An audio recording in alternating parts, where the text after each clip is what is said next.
How to really get out of debt in 6 steps. Stick around, we have a great show for you today, folks. But before we begin, don't forget to like, share, subscribe to the channel, and turn on the notification bell so you could get the latest videos of wealth tips and tricks, life hacks, and hustle. Step 1, keeping the discipline of saying no. Everyone's lifestyle is different. Some of us are careless, some of us are careful. The key to becoming debt-free is discipline and keeping the cycle going. Saying no is a technique. It's a powerful force. The art of saying no and having discipline is not an easy one, especially when you work hard and you feel that you deserve the finer things in life. You tend to have that mindset after you work hard. I work, therefore I shall reward myself with materialistic things I can't afford. Credit is at my disposal. To market we go, to spendeth uncontrollably. That's sad but true. Most people, they think that way. That's like jumping off a high dive directly into the poverty pool and just like instantly drowning. The fact is that life is difficult, especially when it throws things at you. Life happens on the daily, suddenly, unexpectedly. But you could counter all of these hardships with discipline by becoming debt-free. You can jump over its hurdles by saying no and staying on track of your finances. Just by saying no, you have that unlimited power of freedom. Saying no to debt. Saying no to instant gratification. Say no to sour relationships. You can start by eliminating those negative, toxic people out of your life with their reckless spending and bad influences. Saying no to toxic relationships is hard, especially if you love and care about the person deeply. But all emotions aside, we talking about your finances here. The end result is your financial freedom. So if you can get up and get off that grasp of debt and poverty, I'm not saying to kill all your relationships, but just put them aside, especially the negative ones that hurt your wallet.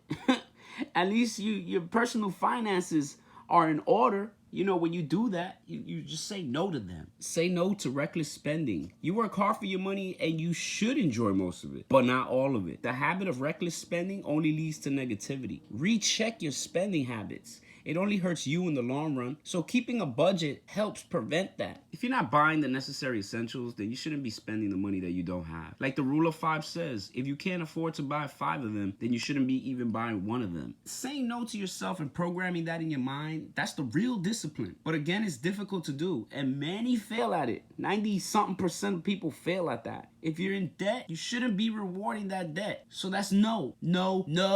Pay off your debts, people, then reward yourself. Step 2, pay yourself first. Always. When you work, your income is yours. You deserve every single penny. But like the quote says, the borrower is slave to the lender. If you use debt, it is in full control of your wallet, especially in control of that little paycheck you make at your job that you hate so much. When you become a slave to the lender, you're working away hours of your life to pay somebody else. Those are the hours that you're never gonna see back. It's sad. In this world, we live like that. Regardless who you are, rich or poor, debt has no bias. If you carry debt, you're a slave to it. Simply put, that's it. Paying yourself first means to give yourself a runway towards financial freedom. Paving that runway by saving and investing so that one day you can land that plane onto your financial freedom island. Build your personal finances and grow wealthy. So next time you decide to pay for that cup of coffee you can't afford, think about saving that money and invest instead. Pay yourself first. Of course, you're gonna do this after you pay your living expenses first. Simply put, you work, you pay yourself first, easy. It means to take a small cut, not the whole thing. It doesn't matter if you make $1 or $1 million, the concept is all the same. 3, earn any kind of income, earn any amount. In the famous line of The Rock,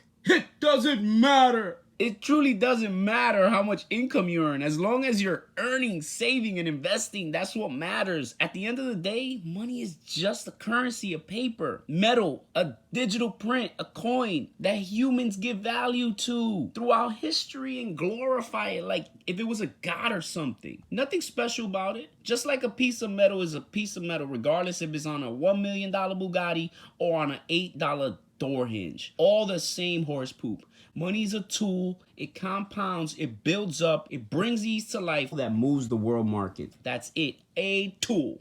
Good enough. Enough said. Now, how you utilize that tool, it all depends on you. Some people are good at it, some people aren't. So who gives a hoot about net worths, billionaire, million, thousandaires? Quit keeping up with the trends and fads of what salaries the ultra rich have. Mind your own business. The point here today is to understand that income is personal and private. So regardless if you're earning your income cleaning restrooms or running a corporate office, it doesn't matter. Pay off your debts, become debt free, build a little wealth so that one day you can enjoy that financial independence you deserve. Step 4, needs and wants. I personally have a quote that I made and I use it every time I have to make a financial decision. The quote is, I only buy what I need, not what I want. Because if I buy what I want, I wouldn't have for what I need. My money's mine, my money's my own. I do not lend and I do not sign loans. To break down the quote, only buy what you need and forget about buying what you want. When you do this, you buy only the necessities and learn to save the rest for emergencies. Hence, you always have money left over because you're eliminating your desire. 9 times out of 10, you purchase something you don't need. You will overspend and end up in debt. Most people pay things with credit cards because they have the credit limit available and they don't have the full cash balance to pay off on the spot. It's easy to get into credit card debt.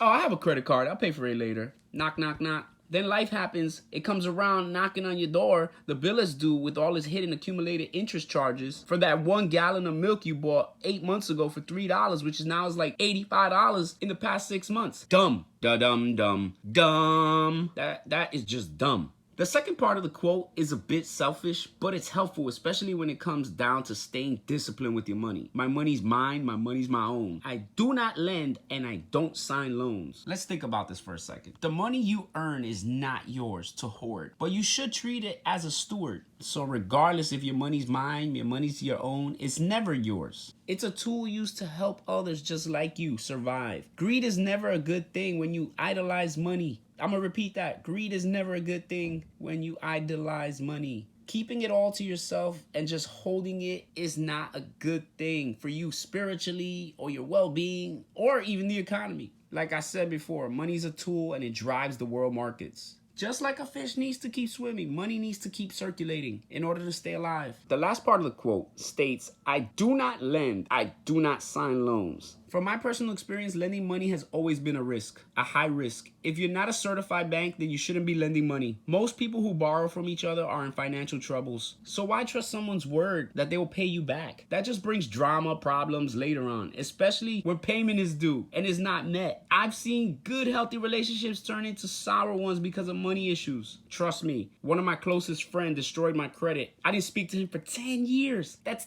10 years. That's 10 years of not talking to a person I used to talk to on the daily. That is insane. And to this day, that issue continues regardless if we did apologize to one another. So it's never a good thing to lend money if it's not done legally. You need to sign a contract. If you do not lend money with a contract, you're going to run into issues and drama. Signing for a loan. Signing on the dotted line for a loan should only be signed if you know how to manage your money properly. Debt is never a good thing unless you know the difference between good debt and bad debt. So many people sign for things on credit without having their finances in order. It's ridiculous. This quote helped me stay debt free. Hopefully it can do the same for you. I'm going to post it on the description below so you can read it. Post it, copy it, share it, because this video is going to help many people in your situation and many people ahead in life, and it's going to be around for a very long time. So go ahead and smash, share, like, subscribe, and send it to other people because this is debt free in 6 steps. Number 5, budgeting. In reality, every person on earth knows how to budget. The truth is simple. Let's use the broke guy and the wealthy guy as an example. The broke guy works a 9-to-5 job, gets paid weekly or bi-weekly, lives paycheck to paycheck. The broke guy pays all his bills regardless, the rent, the light, the car note, etc., prioritizing the most important bills from the unnecessary ones in order to survive. Now, the wealthy guy works the same 9-to-5 job, gets paid weekly or bi-weekly, saves and invests from paycheck to paycheck. The wealthy guy also pays all his bills, the rent, the light, car note, etc.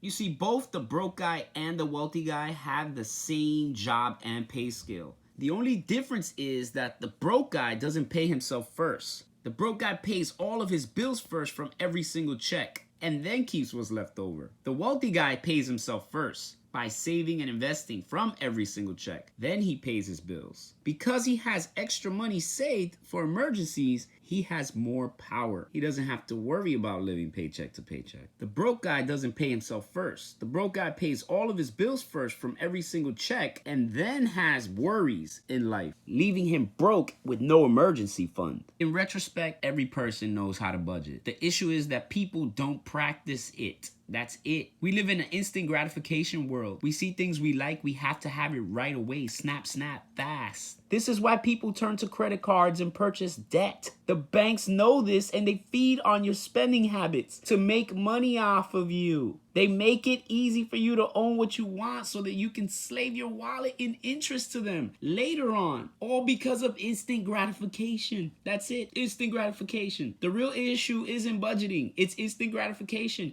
People feel that they're owed something, especially when they work hard. It's like that JG Wentworth commercial. It's my money and I want it now. Most people end up in debt because they put aside their needs and go full throttle, spending lavishly on things they want. Budgeting is crucial. It's what separates the haves from the have-nots. That's why we live in a society where there is a 1% of rich people and 99% of not so rich people. Step 6, Dave Ramsey, 7 baby steps. This guy has helped many people get out of debt. I spoke very positive about him in my last video about pros and cons of financial YouTubers, the ones you should take advice from and the gurus you shouldn't take advice from. He's one of the positive ones. If you haven't seen that, go check that out because it's real. It's difficult to save money when you're in debt. The interest is stacked against you and the negative balances pull you deeper into tougher times. I know, trust me, I've been there. But Dave Ramsey's Baby Steps is a 7-step guide to getting out of debt. It has personally helped me. I hope it can do the same for you. I personally ignored some of the baby steps, but I did follow it in order, in the pattern that he has it. The first baby step to me was kind of ridiculous. Save $1,000. I find it hard because if you don't have $1,000, how are you going to save $1,000? It's going to take forever. And the debt is just going to be stacked against you. So what I did was jump right into baby step number 2 and I started paying off the smallest debt first. I was already living paycheck to paycheck, so why not?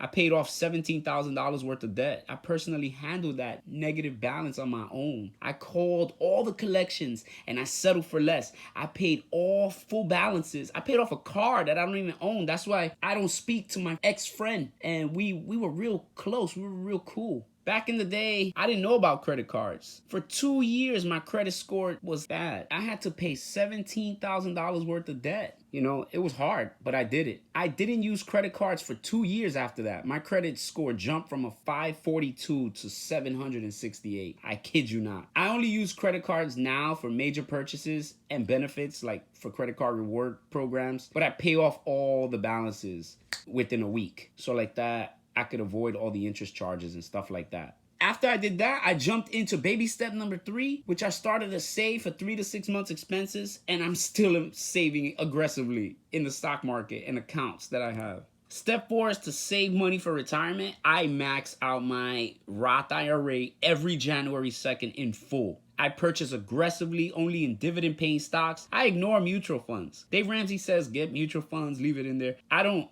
listen to that. I didn't listen to it, and I still don't listen to it. I ignored the mutual fund things. I just don't like paying for brokers or commissions. It's so stupid to pay somebody to do something that you can get for free or do for free if you just research and learn how to do it yourself. I only invest in dividend-paying companies. That's it. I'm not going to give you $1 and put it into Tesla and not see anything in return, just growth. No, you got to pay me to borrow my money. The same way I have to pay the bank back for borrowing their money. You crazy? I completely ignored step 5 and 6. Step 5 is to save for college funds. Well, it's time for that. I'm a millennial. I can't even take care of myself. How am I supposed to take care of somebody else and provide for them? I don't have kids. I don't have anything against kids. It just, enough said. Instead, I took the money and I traded aggressively 98% of the income. And till this day, I still trade 98% of my income in an individual margin brokerage account with Ameritrade. And I love doing that. And that's my passion. It drives me. I don't know. It's like a video game. It's Monopoly. We play modern day Monopoly. If you do not have capital, you do not have power. You can save for your kids' college fund. That all depends on you and how you have. Everybody's life situation is different. Mine is different. I invest 98% of that money into the stock market, full throttle. So like that, I can make the max returns before I turn 40. Step 6 is to pay off your house early. I personally ignored this step completely because I'm a firm believer that if you have money, you can buy a house anywhere you could afford it. This step step is dumber than the baby step number 1. If you're going to start with the baby steps, why save the $1,000? Just start paying the debt. That's easy. Just throw it towards the debt, and you're already living broke. What's the hardest thing that's gonna happen? You're just gonna keep living on a credit score. Credit score is stupid. That's the stupidest system that exists in the world. And I'm gonna make a video on that. In particular, I'm gonna make a video on that and talk about why credit is so stupid. A FICO score. I was keeping up with a FICO score so long that I forgot that compound interest works with capital, with cash. It does not work with a stupid credit score. Credit scores are the stupidest thing you can chase. Why chase a credit score when you can chase capital interest? Interest for your pocket, interest for your wallet, making money, you know, stacking the money. Don't stack a credit score.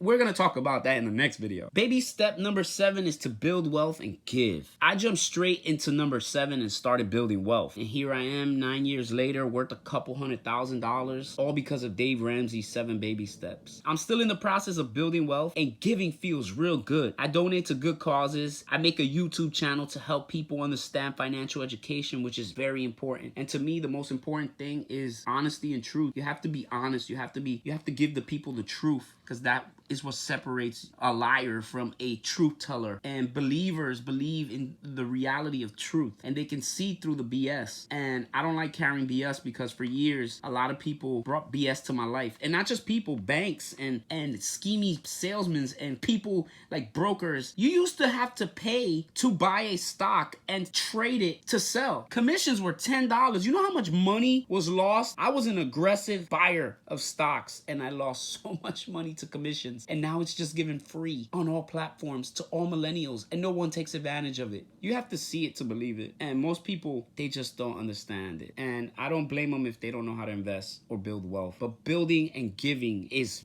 true what Dave Ramsey preaches in his financial courses. The journey to get out of debt is a tough challenge. But like anything in life, you need to manage that. If you manage to get in, there's always a way out. So if you apply yourself with a little bit of patience and discipline, you too can become financially free. I know, because I had to go through the obstacle myself. I wish you the best of luck. May you take what you've learned here today and reach your financial independence. Thank you for watching. Don't forget to like, share, and subscribe this video. Until next time.